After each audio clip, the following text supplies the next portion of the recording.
born and raised in Watts.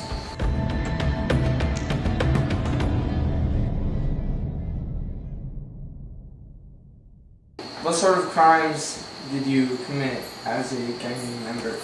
Well, when I was like a couple years younger, I joined a gang named Watts by the Great.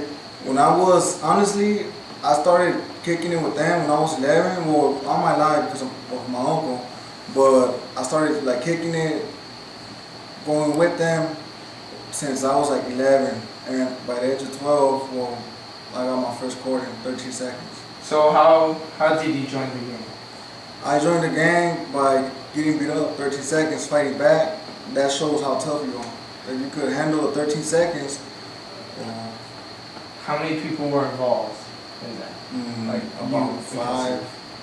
About five. Did your tattoos can you show us, like, do you have any meaning to them, any of them? Oh, when I was busted, I got this one.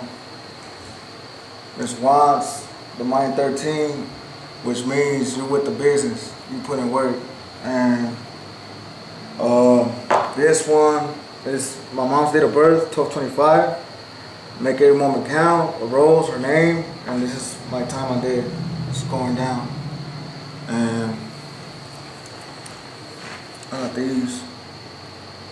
Cuauhtémoc, Fred Serbian, and I got a San Juan Tadeo, and Jesus Malverde. That's like the they say the drug on King, and Virgin Mary,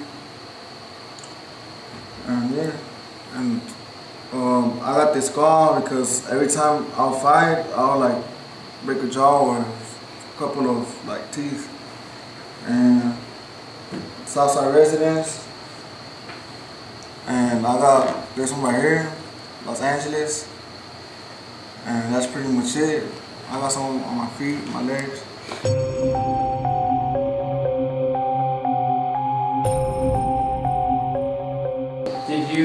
Do usually people join gangs to feel somewhat of a comfort and if they're missing, like what you said, a void in their life? There be times that you don't get love at home and your boys show love, so pretty much they get love from the neighborhood, and for putting in work they get known, so it's 50-50. And then how did you leave the gang?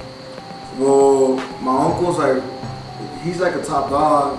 He did a couple of years in prison for the neighborhood, so I did time too for putting in work for the neighborhood. And pretty much with the respect of you going to jail, your uncle being one of the top dogs too, I didn't like leave. I'm just right now like doing like getting life together. And there be times that my boys do try to, come back at me because I'm not pressing the issue no more on gangbanging. Do you guys like fight for territory? Yeah, like from this light to Alameda and back to 92nd, that's all great. Down to Santana, that's all great.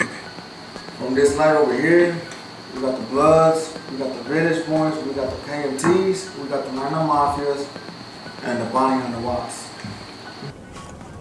What happened right here? Somebody got killed or what? Somebody got killed or what happened? Somebody got shot, huh?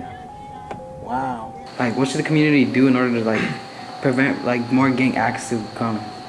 Like, that's a tough question, gang violence will never stop. That's like if you're trying to say, why can't they stop making drugs? It's like, police could do whatever they want. A gang is a gang, and I think the only way that the gang violence will stop was if there was a peace treaty between other gangs and like the rules and just keep it cool. But fools are always fighting for territories, drugs, and power. Legalizing drugs. Do you think it would somewhat licensed drugs is way easier. Like now, like anybody can sell drugs because there's like the marijuana card.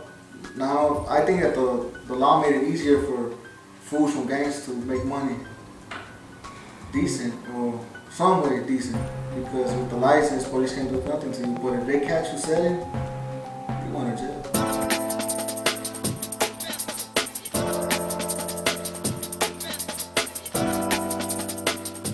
what are different ways you can leave the gang?